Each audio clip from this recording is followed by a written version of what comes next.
Hello everyone, Shri भगवान दास तोदी महाविद्यालय के यूट्यूब प्लेटफॉर्म पर आप सभी का स्वागत है। आज की जो अपनी कक्षा है उसमें हम स्टडी करेंगे जो अपना चैप्टर पहले से चल रहा है, जिसकी 2 क्लास हम पहले भी ले चुके हैं।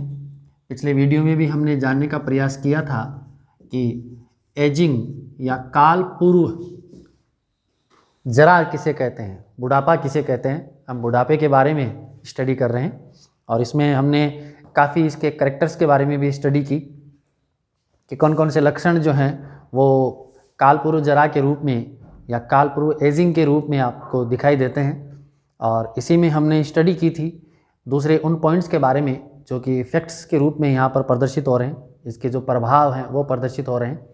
तो अलग अलग प्रभाव में हमने स्टडी की कि किस तरीके से सेंसरी सिस्टम जो है वो धीरे धीरे कमज़ोर होना शुरू हो जाता है।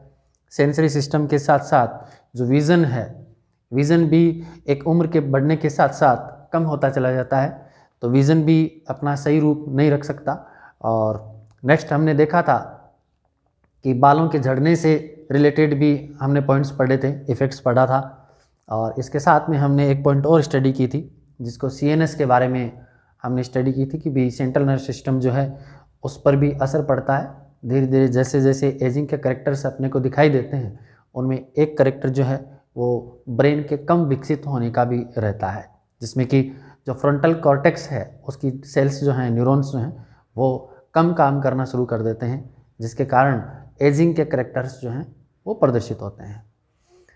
नेक्स्ट अपना करेक्टर है इसमें जिसको हम स्टडी करने जा रहे हैं वो है अस्थियों में परिवर्तन, बोन्स के अंदर आया हुआ परिवर्तन। अस्थियों में परिवर्तन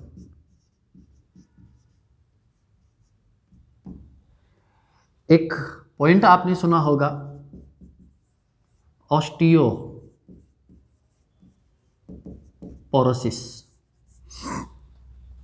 जिसको कहते हैं हम हड्डियों का खोखला होना।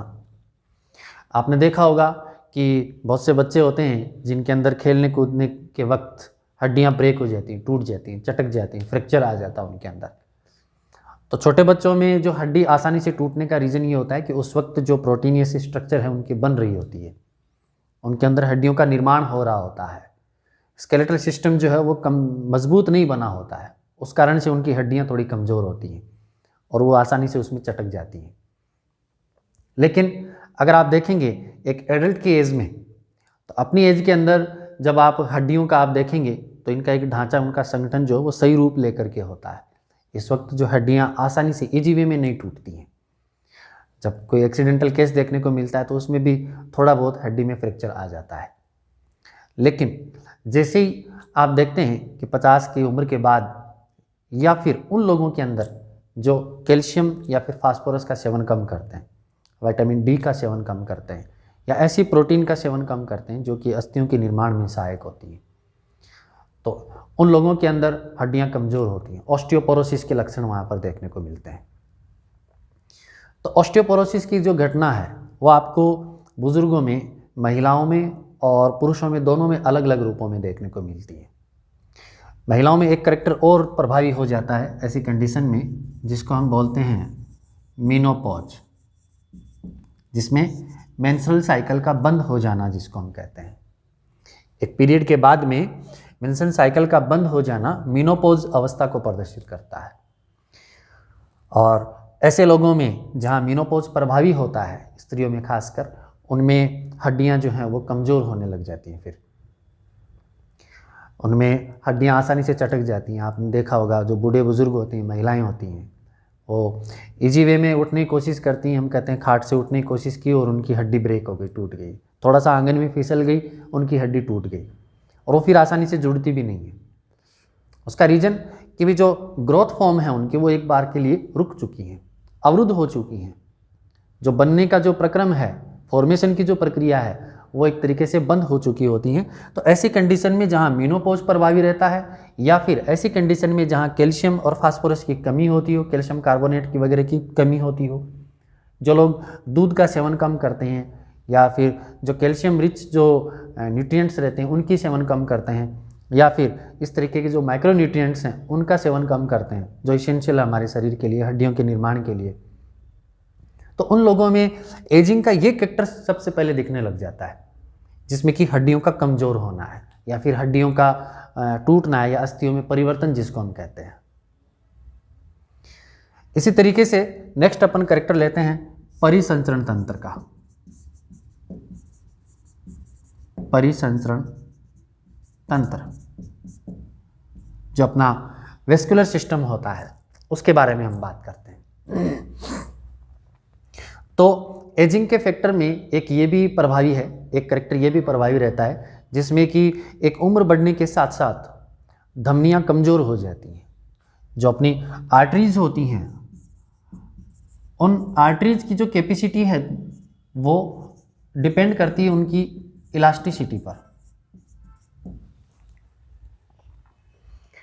अब जहाँ आर्टरीज जो हैं या अपनी जो वेन्स हैं उनके अंदर जब इलास्टिसिटी कम हो जाए, जो तन्यता का गुण है वो कम हो जाता है, तो ऐसी स्थिति में इनके ब्रेक होने की संभावनाएं कम रहती है, क्योंकि ये कोई मजबूत तो बनी होती नहीं है भाई, ये सेल्स का एक रूप है। यहाँ पर जो प्रोटीनस स्ट्रक्चर है उनका एक रूप है। यहाँ पर जो अपनी नलिकानुमा संरचनाएं हैं, अपनी जो आर्टरीज और वेन्स जो हैं जो कि ब्लड सप्लाई करती हैं, सर्कुलेशन का काम करती हैं और ब्लड फ्लो का काम करती हैं, ब्लड फ्लो की सहायता से जो आवश्यक और अनावश्यक पदार्थ हैं उनके ट्रांसपोर्टेशन का काम कर रही हैं। तो परिसंचरण तंत्र जो है उसका कमज़ोर हो जाना इस चीज़ पर भी डिपेंड कर रहा है कि यहाँ पर इलास्टिसिटी जो होती है वो घट जाती है। एक उम्र के बढ़ने के साथ साथ इलास्टिसिटी घट जाएगी, जिसके कारण क्या होगा कि जो नॉर्मल इनका डायमीटर है, एक तरीके से देखें अपन, जो स्पेस रहता है इन धमनियों का, जो स्पेस है ये फिर क्या होगा, कम हो जाएगा धीरे धीरे। और कम किस रूप में होगा, ये मान लीजिए इलास्टिसिटी घटेगी तो इसका मतलब इनका एक तो साइज जो है उस पर भी असर पड़ेगा, दूसरा ये है कि एक तो ये अभी फोर्स सहन कर सकती हैं। अपनी उम्र में हम देखें कि अगर आप एक नॉर्मल मनुष्य के ब्लड प्रेशर की बात करेंगे तो यहाँ पर जो सिस्टोलिक और जो डायस्टोलिक प्रेशर है उसको आप देखते हैं कि यहाँ पर एक अलग तरीके का फोर्स वर्क करता है, जो कि नॉर्मल आप देखते हैं कि इस तरीके से जब आप चेक करेंगे अपने यहाँ पर धमनियों का जो प्रेशर आप चेक करेंगे तो आपको लगेगा कुछ उछल करके कुछ फ्लो हो रहा है, यहाँ पर ट्रांसपोर्टेशन हो रहा है ब्लड का, जो कि अपनी हार्ट बीट पर डिपेंड करता है। तो यहाँ पर ये जो ब्लड प्रेशर यहाँ पर लग रहा है ये नॉर्मली अपना कितना होता है, 120 mm तक यहाँ पर होता है, जो कि एक उम्र के अकॉर्डिंग हम देखें, हमारी एज के अंदर हम देखें, या फिर जो लोग रेगुलर वर्कआउट करते रहते हैं, स्ट्रेस भी सहन करते रहते हैं, उन लोगों के अंदर ये प्रेशर अगर मान लीजिए बढ़ जाता है, 180 से ऊपर भी चला जाता है, तो भी इनके अंदर कोई हार्ट अटैक या ब्रेन हेमरेज होने की संभावनाएं कम रहती है। लेकिन जो नॉर्मली है अपना, नॉर्मल कितना होता है, 80 mm होता है, पारे में मापा जाता है इसको। तो ये प्रेशर जो है ये फिर क्या होगा, कम हो जाएगा। आप बूढ़े बुजुर्गों में आप देखेंगे कि उनका ब्लड प्रेशर जो है वो 120/80 नहीं रह पाता, ये इससे बढ़ जाता है फिर। और घटने का कारण दूसरा भी हो सकता है, घटने का कारण उनके अंदर ब्लड ग्लूकोज के लेवल में कोई डिफरेंशिएट आया हुआ हो, कोई परिवर्तन आए हुए हो, या कोई और दूसरे फैक्टर्स प्रभावी हो, हार्ट कमज़ोर हो गया हो, या ऐसे हम देखते हैं कि हार्ट जो है सर्कुलेशन पर ज़्यादातर इनके प्रभाव पड़ता है बुजुर्गों में, जिनमें कि प्रॉपर जो है न्यूट्रिशनल की सप्लाई, जो न्यूट्रिएंट्स की सप्लाई है वो रुक जाती है एक तरीके से, सेल्स तक प्रॉपर ऑक्सीजन नहीं पहुंच पाती, सेल्स तक प्रॉपर जो है जल की मात्रा, या प्रॉपर हम ये कहें प्रॉपर जो अपन जो शरीर में ग्रहण करते हैं प्रोटीन्स, विटामिन्स वगैरह, उन सब की पूर्ति जो करनी होती है कोशिका को, वो भी नहीं हो पाती है। तो ऐसी कंडीशन में इन धमनियों की इलास्टिसिटी भी घटती है, साथ में इनके अंदर एक कंडीशन और उत्पन्न हो जाती है। यहाँ आप देखेंगे कि इनके अंदर कोलेस्ट्रॉल का डिपोजिशन होना शुरू हो जाता है, एक प्लाक बनना शुरू हो जाता है, धमनियों के अंदर कोलेस्ट्रॉल का जमाव शुरू हो जाता है। ये क्या है, कोलेस्ट्रॉल का डिपोजिशन शुरू हो जाता है। खासकर जो बैड कोलेस्ट्रॉल को उत्पन्न करने वाली जो होती हैं लिपोप्रोटीन्स होती हैं, जिनमें LDL नाम से जो मशहूर है, लो डेंसिटी लिपोप्रोटीन है, उनकी मात्रा भी बढ़ जाती है, जिसके कारण यहाँ पर अगर इस रूप में प्लाक बन जाएगा, फिर धमनियों की इलास्टिसिटी घट जाएगी, तन्यता घट जाएगी, ये सहन नहीं कर पाती, जो प्रेशर उसको सहन नहीं कर पाती। तो यहाँ पर अगर मान लीजिए ये प्रेशर अगर इंक्रीज होगा 120 से ऊपर जाएगा, तो ऐसी स्थिति में क्या होगा, यहाँ से अगर ब्लड फ्लो हो रहा है इस साइड से, तो यहाँ पर ये धमनियाँ जो हैं ये ब्रेक हो जाएंगी। तो बुजुर्गों में खासकर ये चीज़ देखने को मिलती है, उनमें ब्लड प्रेशर से रिलेटेड बीमारियां उत्पन्न हो जाती हैं। खासकर जो ये ब्रेन हेमरेज के जो केसेज हैं वो भी आपको बहुत ज़्यादा देखने को मिलते हैं, क्योंकि ये जो इनका आयतन है ये क्या होगा, जो अपने ब्रेन के अंदर जो नसें होती हैं उनके अंदर बहुत कम होता है, बहुत पतली पतली नसें होती हैं अपने, उनकी इलास्टिसिटी घट जाए या यहाँ पर ब्लड प्रेशर बढ़ा हुआ हो, हार्ट की साइज भी बढ़ जाती है इन बुजुर्ग अवस्था में। कई लोगों में अपन देखते हैं हार्ट जो है वो चेम्बर्स बड़े हो जाते हैं। तो यहाँ पर क्या होगा कि कोलेस्ट्रॉल का जमाव हो रहा है, वो भी खासकर बैड कोलेस्ट्रॉल का जमाव हो रहा है। बैड कोलेस्ट्रॉल के जमाव के साथ साथ इलास्टिसिटी जो वो घट गई है और प्रेशर सहन करने की क्षमता घट गई है। तो ऐसे लोगों में आप देखते हैं कि आप एग्जाम्पल सुना होगा, सर्दियों के अंदर नहाते हुए भी बुजुर्ग जो है वो उनकी डेथ हो जाती है, उनका सर्कुलेशन जो वो प्रॉपर नहीं हो पाता ऐसी कंडीशन में। या फिर जब ये सर्दियाँ बढ़ती हैं तो ऑक्सीजन का लेवल घट जाता है, तो ऐसी कंडीशन में भी सर्कुलेशन सही नहीं हो पाता, तो वो या तो हार्ट से पीड़ित हो जाएंगे या फिर ब्रेन से रिलेटेड कोई ना कोई डिजीज हो जाएगी। और जब सर्कुलेशन का असर जो है हम ये देखेंगे कि न केवल हार्ट पर पड़ता है बल्कि इसका असर आपको ब्रेन पर भी देखने को मिलेगा, क्योंकि अपना ब्रेन जो है वो सबसे ज़्यादा मात्रा में ग्लूकोज की खपत करता है, साथ में इसको ऑक्सीजन भी चाहिए। ऑक्सीजन की कमी होगी बेहोश हो जाएंगे, या ऑक्सीजन की पूर्ति नहीं होगी तो भी बेहोश हो जाएंगे। हम देखते हैं बुजुर्ग जो है वो किसी कमरे के अंदर बंद अवस्था में हैं और अंगीठी अपन ने जला दी, तो उसके कारण कार्बन डाइऑक्साइड की मात्रा बढ़ी, कार्बन मोनोऑक्साइड की मात्रा बढ़ी और वो तुरंत बेहोश हो जाते हैं। उनके अंदर ये कैरेक्टर आपको ज़्यादा प्रभावी देखने को मिलेंगे। उसका रीज़न ये है कि यहाँ पर जो ब्रेन के पास उचित ऑक्सीजन नहीं मिल पा रही, उसके कारण क्या होता है, बेहोशी के केस देखने को मिलते हैं। आजकल भी आपको देखने को मिल रहे होंगे, जो कुछ लोग इस तरीके के गीज़र वगैरह काम में लेते हैं, ये गैस गीज़र जो काम में लेते हैं, उनमें कुछ पेशेंट जो हैं इस तरीके के बढ़ जाते हैं।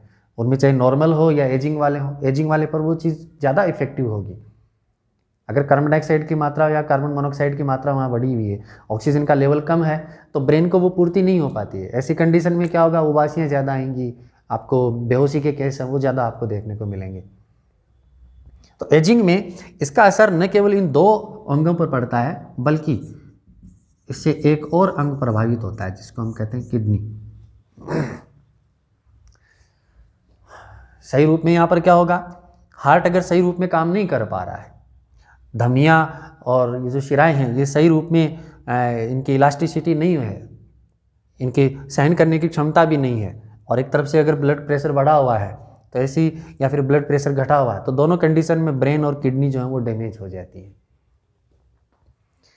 तो बहुत से ऐसे बुजुर्गों में जिनके अंदर एजिंग के करेक्टर प्रभावी हों या परिसंचरण तंत्र जो वो एक एज के साथ कम विकसित या फिर प्रॉपरली काम नहीं कर पा रहा हो, तो ऐसी कंडीशन में हम डिफरेंट टाइप के रोग देखने को मिलते हैं अपने को, चाहे वो हार्ट अटैक से रिलेटेड हो, ब्रेन हेमरेज से रिलेटेड हो, किडनी के डैमेज होने से रिलेटेड हो, सभी प्रकार के लक्षण आपको देखने को मिलेंगे। तो परिसंचरण तंत्र में ऑक्सीजन की कमी का होना, कोलेस्ट्रॉल का बढ़ना या फिर इलास्टिसिटी का घटना, ये तीनों तंत्र जो होते हैं या तीनों जो फैक्टर्स होते हैं वो प्रभावी होते हैं। नेक्स्ट अपन बात करते हैं डाइजेस्टिव सिस्टम,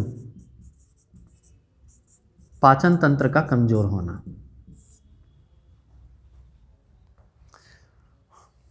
पाचन तंत्र कैसे, जैसे आप देखते हैं छोटे बच्चे जो हैं पूरे दिन कुछ ना कुछ खाते रहते हैं, उनके अंदर बहुत जल्दी डाइजेस्ट हो जाता है।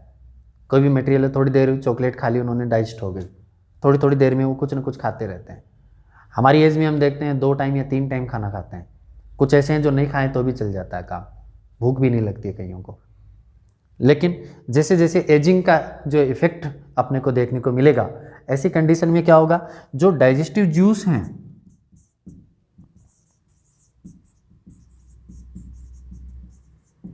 उनका सीक्रेशन कम हो जाएगा।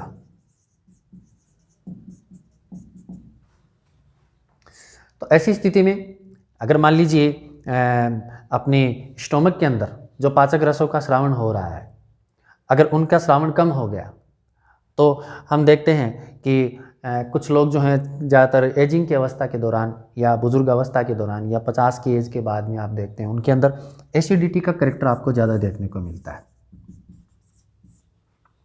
वो लोग तरह तरह की दवाइयाँ खाते रहते हैं, ओमेप्राजोल है, डोलपिरिडोन है, इस तरीके की जो ढेर सारी दवाइयाँ आती हैं जो कि एसिडिटी को कम करती हैं, या फिर कुछ न कुछ वो चूर्ण वगैरह खाते रहते हैं। हम कहते हैं दादाजी खाते हैं, हमें ज़रूरत नहीं इन चीज़ों की। उसका कारण ये है कि उनके अंदर डाइजेस्टिव जूस की कमी होने लग जाती है। जो सेल्स होती हैं, जो कि सिक्रेटिंग सेल्स होती हैं, उनकी संख्या घट जाती है, जिसके कारण जब सिक्रेटिंग सेल्स जो हैं वो प्रभावी नहीं होंगी तो भोजन जो ग्रहण करते हैं वो पूरे रूप में नहीं पच पाता। हम देखते हैं जो बूढ़े बुजुर्ग होते हैं वो 1 या 2 रोटी खाते हैं, 1 रोटी खाते हैं तो भी कहते हैं पेट भर गया है, सुबह वाले अभी डाइजेस्ट नहीं हुआ, अभी तक सुबह की रोटी पड़ी है। रीज़न क्या है उसका? डाइजेस्टिव जूस जो जब तक प्रभावी नहीं होंगे तब तक उसके अंदर जो खाना ग्रहण किया गया है, भोजन ग्रहण किया गया है स्टोमक के अंदर, वो एज इट इज रूप में पड़ा है। या हम कहते हैं जब भोजन ग्रहण करते हैं तो हमें भी ये कैरेक्टर हमारे अंदर भी देखने को मिल सकता है। जैसे हम भोजन ग्रहण करते हैं तुरंत 1.5 या 2 गिलास पी लेते हैं पानी का। इसका मतलब आपने क्या कर दिया? डाइजेस्टिव जूस जो है उनको डाइल्यूट फॉर्म में कन्वर्ट कर दिया। तो ऐसे लोगों में जहाँ डाइल्यूट कंडीशन उत्पन्न हो जाती है डाइजेस्टिव जूस की, तो उनके अंदर भी क्या होता है? कॉन्स्टिपेशन की शिकायत बढ़ जाती है, कब्ज की शिकायत बढ़ जाती है, खाने के अपच की शिकायत बढ़ जाती है, एसिडिटी की शिकायत हो जाती है। तो न केवल एसिडिटी की शिकायत बढ़ती है बल्कि जो इंटेस्टाइनल जो पार्ट है उसके अंदर भी एब्जॉर्प्शन की क्षमता घट जाती है। तो एक तो डाइजेस्टिव जूस का घटना, जिसके कारण सही रूप में जब डाइजेस्टिव जूस काम नहीं करेंगे, अपनी जैसे हम देखते हैं लीवर का भी सिक्रेशन होता है, पेंक्रियाज का भी सिक्रेशन होता है, पेंक्रियाटिक जूस जो होते हैं, हेपेटोपेंक्रियाटिक जो सिक्रेशंस हैं, उनमें अगर कमी आ जाएगी तो उस कमी का प्रभाव भी अपने को देखने को मिलेगा। और वो असर कहाँ देखने को मिलेगा? जो भोजन आपने ग्रहण किया है उस भोजन के डाइजेशन में कमी आ जाएगी, जिसके कारण हम देखते हैं बुजुर्गों के अंदर ये लक्षण अपने को ज़्यादा देखने को मिलता है, जिनमें कि खाना नहीं पचता है टाइम पर, डाइजेशन सही नहीं हो पाता, कॉन्स्टिपेशन की शिकायत ज़्यादा रहती है, उनके अंदर कब्ज की शिकायत ज़्यादा रहती है। जबकि छोटे बच्चों के अंदर ये लक्षण आपको बहुत कम देखने को मिलेगा, क्योंकि उनके अंदर डाइजेस्टिव जूस जो वो सबसे ज़्यादा सीक्रेट हो रहे हैं। हमारे अंदर सीक्रेट हो रहे हैं, हम कुछ भी खा लेते हैं तुरंत डाइजेस्ट हो जाता है, फिर से भूख लगना शुरू हो जाती है। तो भूख लगने का कारण भी यही है। डाइजेस्टिव जूस जो है वो ज़्यादा इफेक्टिव होंगे, खाना जल्दी पचेगा और जल्दी एब्जॉर्प्शन होगा, और फिर हमें जल्दी से दोबारा से भूख लगना शुरू हो जाएगी। जबकि एजिंग के केस के अंदर भूख लगने की संभावना भी क्या होती है? धीरे धीरे घट जाती है। नेक्स्ट अपन पढ़ते हैं इसमें इम्यून सिस्टम के बारे में।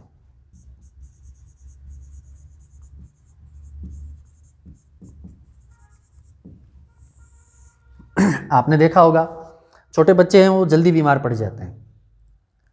थोड़ा सा खेलते हुए भी अगर मिट्टी में खेल रहे हैं तो भी उनको कुछ न कुछ मान लीजिए इंटेस्टाइन से रिलेटेड है या फिर स्किन से रिलेटेड, उनके अंदर जल्दी रोग हो जाते हैं, लेकिन वो जल्दी ठीक भी हो जाते हैं। उनके अंदर रिकवरी जो रेट होती है वो सबसे ज़्यादा होती है।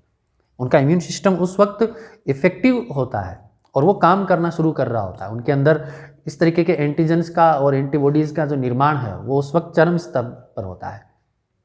तो छोटे बच्चे जो है ज़्यादा बीमार पड़ते हैं, इसका मतलब उनका इम्यून सिस्टम अभी कमज़ोर है, लेकिन वो इफेक्टिव है, काम करना शुरू कर रहा है। हम छोटी लोअर अगर आप प्राइमरी डोज भी उन बच्चों को देंगे तो वो ठीक हो जाएंगे जल्दी से।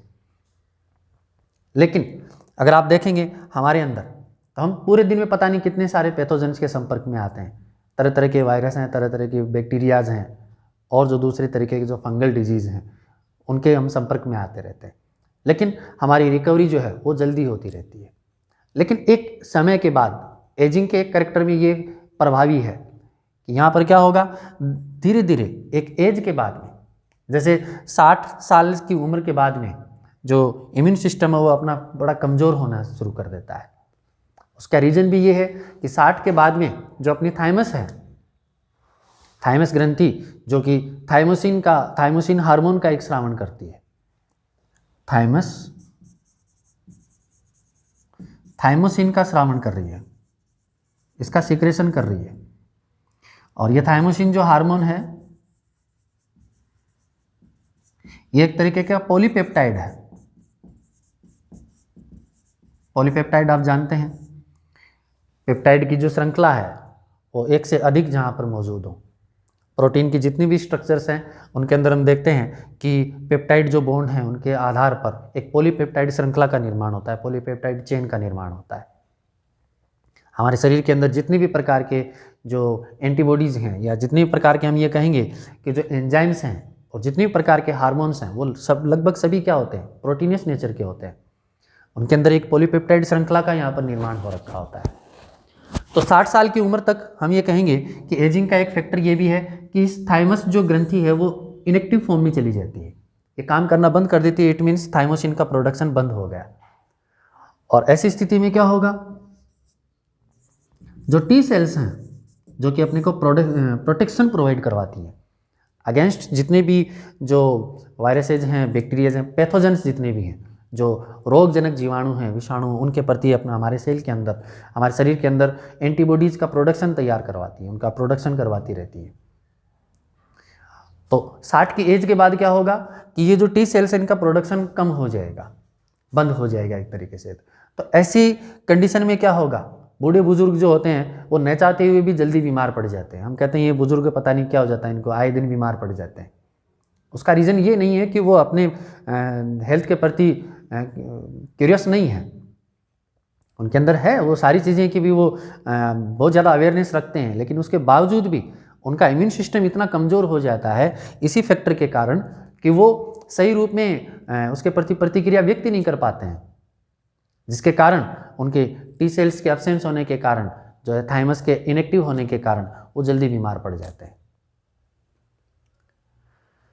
नेक्स्ट कैरेक्टर है जो इसमें लेते हैं हम मस्कुलर सिस्टम से रिलेटेड।